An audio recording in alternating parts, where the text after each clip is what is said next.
So ఇందులో ఏమేమి రాబోతున్నాయి ముందుగానే ఆచరణలోకి పెట్టేశారు. దాంట్లో రాళ్ళు పాతడం కానీ, లేదంటే పట్టాపుస్తకాల్లో ముఖం వేసుకోవడం కానీ, అంటే సంపూర్ణంగా అంటే నేను అర్థం చేసుకుంది ఒక్క మాటలో చెప్పాలంటే, 1 సెంటు భూమి ఉన్న, 1/2 సెంటు ఉన్న భూమి సొంతదారుడి నుంచి ఎంత పెద్దవాళ్ళైనా సరే మొత్తం భూ హక్కులు ఎవరైతే పరిపాలిస్తారో వాళ్ళ గుప్పిట్లో ఉంటాయి. అది వాళ్ళ ఇష్టాల మీద, వాళ్ళ ఫ్యాన్సీల మీద ఉంటుంది.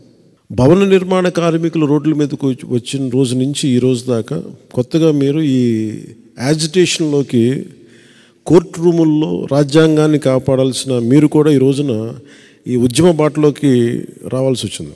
ఇది ఖచ్చితంగా జనసేనకి, ముఖ్యంగా నాకు, ఈ పార్టీ ఏర్పాటుకి కూడా legal luminary, legal genius Nani Palkhivala గారి స్ఫూర్తి నాకు. అని ఈ రోజు ఆయనకి నేను చెప్పుకుంటే ఒక ఏకలవ్య శిష్యుడు నేను ఆయనకి.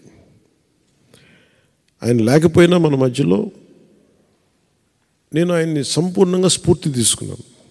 ముఖ్యంగా కేశవానంద మీరు చెప్తున్నప్పుడు ఇందాక నా భూమిలో నీ హక్కు ఏంటి, 2 చిగురుమాడి గారు చెప్పింది ఇట్ ఈజ్ యాంటీ కాన్స్టిట్యూషనల్. ఇది సో నేను అర్థం చేసుకుంది కూడా మీకు దగ్గర ఇటు కేశవానంద భారతి గారి ఒక చిన్నపాటి ఆస్తి తగాదా, ఒక మఠం తాలూకు ఆస్తి ప్రాథమిక హక్కుల ఉల్లంఘనగా ఎలా సుప్రీంకోర్టు దాకా వెళ్ళిందో, ఇది కూడా ప్రాథమిక హక్కుల ఉల్లంఘనకి వెళ్ళిపోతుంది.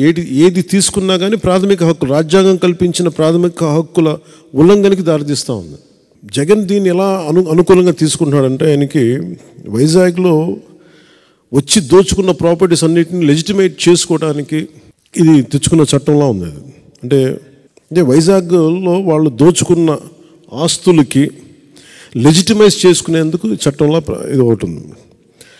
అలాగే కోర్ట్స్ని దాటేసి, కోర్ట్స్ని అతిక్రమించి రెవెన్యూ అథారిటీస్కి హక్కు ఇచ్చేస్తే, రెవెన్యూ వ్యవస్థ అంతా ఎవరైతే ప్రభుత్వాన్ని నడుపుతారో వారి చేతిలో ఉండదు. కోర్టులు ప్రభుత్వం చేతిలో ఉండవు. ఆ హక్కుని ఇటు తీసేస్తే మటుకు ఖచ్చితంగా మోర్ ఈజీ అయిపోతే ఆస్తిని దోచేయటం మరింత సులభతరం అవుతుంది. ఒకటే అనిపిస్తుంది, ఋషికొండని ఒక ఉదాహరణ చెప్తాను. ఋషికొండని రేపొద్దున అన్యాక్రాంతం దోచుకున్నాడు ఆయన. ఇందాక మీరు చెప్తున్నట్టుగా, ఉమామహేశ్వర గారు మీరు చెప్తున్నట్టుగా ఏదైనా వాళ్ళు అప్లై చేసుకోవచ్చు. ఇది నాది అని రాసేసుకుంటే సరిపోద్ది, నో క్వశ్చన్స్ ఆస్క్డ్. సో ప్రతిదానికి కోర్టు అనే ఒక రక్షణ చట్టాన్ని తీసేశారు దీనివల్ల. దీన్ని నేను ప్రజలకి, సగటు మనిషికి, సగటు ఇంట్లో వంట చేసుకునే ఒక ఆడపడుచుకు కూడా, కేవలం గృహిణికి కూడా ఇది అర్థం అయ్యేలాగా నాకు మరింత లోతుగా దీన్ని తీసుకెళ్ళాలి. ఎందుకంటే ఇది నాకు దీని తాలూకు గ్రావిటీ, దీని తాలూకు సీరియస్నెస్ నాకు అర్థమవుతుంది. అండ్ ఎందుకంటే ఒక డ్రెకోనియన్ లా వచ్చినప్పుడు చాలా సున్నితంగా ఉంటుంది, పెద్ద ఇష్యూగా అనిపించదు. అది అప్లై చేసే కొద్దీ దాని అప్లికేషన్లో దాని తాలూకు మీరు ముందే సెన్స్ చేస్తూ ఉన్నారు. అంటే మీరు చెప్తున్న ప్రతిదీ ఈ ఆంధ్రప్రదేశ్ ల్యాండ్ టైటిలింగ్ యాక్ట్ 2022 ఇది కైండ్ ఆఫ్ డ్రెకోనియన్ లా. దాని ముందే మీరు గ్రహిస్తున్నారు, ఇంకా ప్రజల అనుభవంలోకి రాలేదు ఇంకా అది. అందుకని మీరు ఉద్యమిస్తున్నారు. ఇది ఖచ్చితంగా ఇది యాంటీ పీపుల్ యాక్ట్, ఇది యాంటీ కాన్స్టిట్యూషనల్, యాంటీ పీపుల్,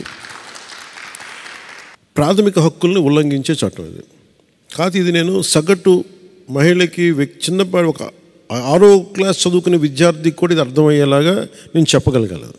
దీన్ని ఖచ్చితంగా మీరు జనసేన ఈరోజున మీరు మీ విలువైన సమయాన్ని, కోర్టులను కాదని మీ విలువైన సమయాన్ని ఇక్కడికి వచ్చి వెచ్చించినందుకు సంపూర్ణంగా అది ఒక అర్థవంతంగా అయ్యేలాగా నేను మీకు సంపూర్ణమైన మద్దతు మీకు ఇస్తాను. ఖచ్చితంగా నా గొంతు, పెద్దలు మీరు చెప్తా ఉన్నట్టుగా నా గొంతు ఎంత బలమో నాకు తెలీదు.